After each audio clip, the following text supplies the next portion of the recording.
हमारे एक दर्शक हैं जिन्होंने कहा है सचिन कुमार कि उनसे क्या पूछें, हम तो निशब्द हैं उनके दर्द के सामने, बस सच जानना चाहते हैं उनसे कैसे उनकी बेटी उस दरिंदे की बातों में आ गई ताकि फिर से कोई श्रद्धा ना बने। वही मुझे पता नहीं चल रहा है कि वो मेरी बेटी इतने सालों से, मैं उसको करीबन 23 साल हमारे साथ रह के भी वो हमारे खिलाफ़ कैसे जा सकती है। तो हमें ताज्जुब लग रहा है कि उसने ऐसा क्या कह दिया जो हमारे खिलाफ़ गई। तो मैं यही कहूँगा कि ऐसे किसी बेटी के साथ ना हो। तो ये पता नहीं वो मेरी लड़की ने ऐसा कैसे सोच लिया कि वो सही है और हम लोग गलत है। जिस दिन आफताब ने आपको ये बात सच बताई, उसके भाव पर, उसके चेहरे पर कोई पछतावे का भाव था क्या? उसे इस बात का दुख था या वो बिल्कुल एक नॉर्मल तरीके से व्यवहार कर रहा था? नहीं, वो बिल्कुल नॉर्मल तरीके से बात कर रहा था, कुछ उसको पछतावा नहीं था और वो ऐसे बता रहा था कि ये कुछ उसने किया ही नहीं, बस ऐसे ही बता रहा था कि ये मैंने किया है, ऐसे ऐसे हुआ है। तो मैं तो हैरान हो गया ये सुन के, ये कैसे कह पा रहा है, ये ऐसा मतलब उसके टुकड़े कैसे किए होंगे। मैं तो सुन के इतना मतलब मुझे तकलीफ़ हो रही थी, तो उसने ये सब कैसे किया होगा। आपका कोई सवाल था आफताब से उस दिन? कुछ पूछा आपने? मुझे पूछने की भी शक्ति नहीं थी कि मैं उसको कैसे पूछ पाऊँ। मैं ये सब सुन के मेरे तो सुन्न हो गया था। तब मैं कुछ नहीं सोच नहीं सकता था कि ये वाक़या हुआ है करके। अब आखिर में विकास जी, हम आपसे यही जानना चाहेंगे कि एक पिता होने के नाते आप क्या कहना चाहेंगे लोगों से कि इस तरह की घटनाएं आगे दोबारा ना हो, एक और श्रद्धा कोई हमारे देश की बेटी ना बने?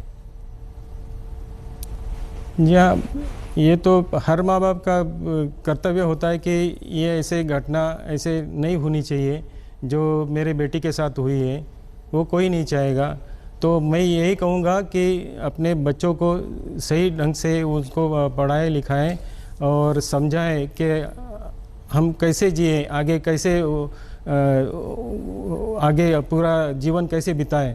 तो उसके बारे में उनको समझाएं। और ऐसी घटना जो अभी जो श्रद्धा के बारे में हुई है, तो उसकी भी एक सबक उनको मिलनी चाहिए कि ये ऐसे घटना हो सकती है, तो वो जागरूक रहे हर माँ बाप, और ये वापस ऐसे कभी हो ही। विकास जी, कुछ चीज़ें होती हैं जो गैर कानूनी होती हैं, कुछ चीज़ें होती हैं जो अनैतिक होती हैं। जब आपकी बेटी आपके सामने आके कहती है कि अब मैं 22-23 साल की हूँ और मैं बालिग हूँ और मैं अपना हर फैसला आज़ादी से ले सकती हूँ और आप मुझे रोक नहीं सकते और कानूनी रूप से आप रोक भी नहीं सकते, जब आपकी बेटी ने आपसे ये कहा कि मैं बालिग हूँ और मैं जो चाहे कर सकती हूँ, उस दिन आप पर क्या बीती थी? या मैं तो थोड़ा मतलब नर्वस था कि ये ऐसा कैसे कह पाए कि ये मैं अभी बालिग हूँ, मैं 25 साल की हूँ, मैं कुछ भी कर सकती हूँ। तो कहीं ना कहीं मुझे ऐसा लगता है कि ये ऐसा भी कानून होना चाहिए कि हम लोग उसके ऊपर कुछ अंकुश रखें, जो बच्चों ने इतना मतलब कहने की हिम्मत करते हैं कि हम कुछ भी कर सकते हैं करके। तो मुझे कहीं ना कहीं ऐसा लगता है कि ये ऐसे नहीं होना चाहिए। ऐसी सिचुएशन में चलो बच्चों ने तो ऐसा कर दिया, एक पिता को या माता पिता को इससे कैसे डील करना चाहिए जहां शायद आप नहीं कर पाए? आज आपको ऐसा लगता है कि अगर कुछ और तरीके से आपने श्रद्धा के साथ डील किया होता, जब जिस दिन श्रद्धा ने आपको ये बात बोली, तो शायद स्थिति सुधर जाती? जी हाँ, मुझे शायद कुछ ऐसा करना चाहिए था को, या तो उसकी काउंसलिंग करनी चाहिए थी। मुझे ऐसा लग रहा है कि उसकी काउंसलिंग होती तो शायद कुछ उसका हल अलग हो सकता था। तो उस एंगल से मुझे ऐसा लग रहा है कि मैं थोड़ा उसके बारे में सोचना चाहिए था पहले। एक वीडियो हमारे पास श्रद्धा का है, एक बार आपको वो वीडियो हम अपने दर्शकों को भी दिखाते हैं। ये वीडियो श्रद्धा का जब बना था, आप देखिए।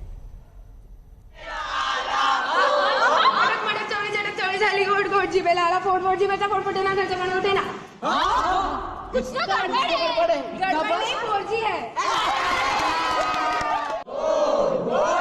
जी बेला फोड़ जी बेटा फोड़ ना घर जमाना उठे ना कुछ तो गड़बड़ नहीं फोड़ जी है।